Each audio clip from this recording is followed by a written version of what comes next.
একটি গ্রামে ছিল দুই বন্ধু, রাতুল আর রায়হান। রাতুল ছিল খুব বিনয়ী ও পরিশ্রমী, আর রায়হান ছিল বুদ্ধিমান কিন্তু খুব অহংকারী। রাতুলের কাছে জীবন ছিল সবার প্রতি শ্রদ্ধাশীল ও বিনয়ী, কিন্তু রায়হান সবসময় নিজেকে সবার থেকে বড় মনে করত। রায়হান নিজেকে বড় মনে করার অন্যতম কারণ হচ্ছে, রায়হান স্কুলের সভাপতির ছেলে। তার বাবা একজন বিশিষ্ট ব্যবসায়ী। রায়হান এবার পরীক্ষায়ও প্রথম হয়েছে। রায়হান রাতুলকে হিংসা করে বলল, দেখলি, এবারও আমি প্রথম হয়েছি। তুই কখনো আমার আগে যেতে পারবি না। আমি সবসময় সব ক্লাসে প্রথম হব। হবেই তো। তার বাবা স্কুলের সভাপতি। তার বাবার ভয়ে স্যার সবসময় রায়হানকে প্রথম করে দেয়। দেখবি, স্কুল থেকে যাক সেখানে, আর তার বাবার ক্ষমতা থাকবে না। তখন ঠিকই ফেল করবে। তার বাবার ক্ষমতায় ক্ষমতা দেখায়। থাক, সে যা বলে বলুক। আল্লাহ সবকিছু দেখেন। আল্লাহ সবকিছু জানেন। কেউ যদি দুর্নীতি করে থাকে সেটাও আল্লাহ দেখবেন। আল্লাহর কাছে সবাইকে একদিন ফিরে যেতে হবে। একদিন গ্রামে একটি প্রতিযোগিতা হল। সেখানে ঘোষণা দেওয়া হল, গ্রামের শেষ মাথায় একটা মসজিদ ছিল। স্কুল থেকে সে মসজিদ পর্যন্ত পায়ে হেঁটে বা দৌড়ে যে আগে যেতে পারবে সে জয়ী হবে। যে জয়ী হবে সে একটি মূল্যবান পুরস্কার পাবেন।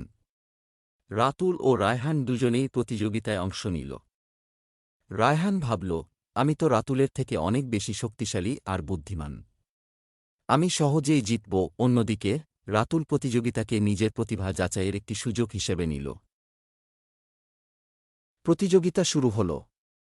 রায়হান দ্রুত দৌড়াতে শুরু করল, কিন্তু তার অহংকার তার মাথায় চেপে বসল। সে ভাবল, আমাকে রাতুলের আগে যেতেই হবে, নয়তো আমার সুনাম নষ্ট হবে।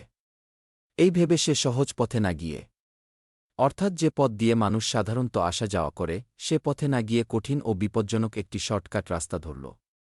অন্যদিকে রাহুল ধৈর্য ধরে নিরাপদ পথ ধরে এগোতে থাকল। শর্টকাটের পথ ছিল পাথুরে ও বিপজ্জনক। রায়হান হাঁটতে গিয়ে একটি পাথরে হোঁচট খেয়ে পড়ে যায় এবং তার পায়ে মারাত্মকভাবে চোট পায়। সে আর এগোতে পারছিল না, সেখানেই বসে পড়ল।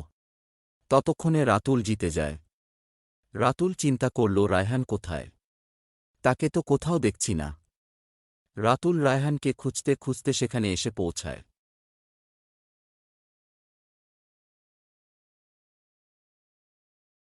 রায়হান সাহায্যের জন্য চিৎকার করছে। রাতুল নিজের চিন্তা বাদ দিয়ে বন্ধুর সাহায্যে এগিয়ে এল। সে রায়হানকে ধরে ডাক্তারের কাছে নিয়ে গেল এবং তার চিকিৎসার ব্যবস্থা করল। আমি তোমার সাথে এত হিংসা করি, অথচ তুমি আমাকে সাহায্য করলে। তোমার মতো ভালো বন্ধু পাওয়া ভাগ্যের ব্যাপার। তুমি হিংসা করো তাতে কি? সবার আগে তুমি আমার বন্ধু।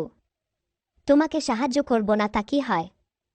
একজন মুসলমান আরেকজন মুসলমানের বিপদে এগিয়ে আসা তার ইমানি দায়িত্ব। আমি আমার দায়িত্ব পালন করেছি মাত্র। আজকে তোমার বিপদ জেনেও যদি এগিয়ে না আসি, তাহলে আল্লাহর কাছে আমাকে জবাবদিহি করতে হবে। আমি বুঝতে পেরেছি, আমার অহংকার আমাকে পচিয়ে দিয়েছে। আমার বাবার ক্ষমতায় আমি অনেক অহংকারী আর হিংসুটে হয়ে গিয়েছিলাম। আমার অহংকার আর হিংসা আমাকে ভুলিয়ে দিয়েছে। আমিও তোমাদের মতো একজন ছাত্র। আজকে আমার এই ছোট বিপদের মাধ্যমে আল্লাহ আমার চোখ খুলে দিয়েছে। আল্লাহ আমার বিবেককে জাগ্রত করে দিয়েছে। তুমি আমাকে ক্ষমা করে দিও বন্ধু। আজ থেকে আমিও তোমাদের মতো সাধারণ ছাত্র। আমি আর কখনো হিংসা আর অহংকার করব না। সেই দিন থেকে রায়হান অহংকার ত্যাগ করে রাহুলের মতো বিনয়ী হওয়ার চেষ্টা করল। তাদের বন্ধুত্ব আরও দৃঢ় হল।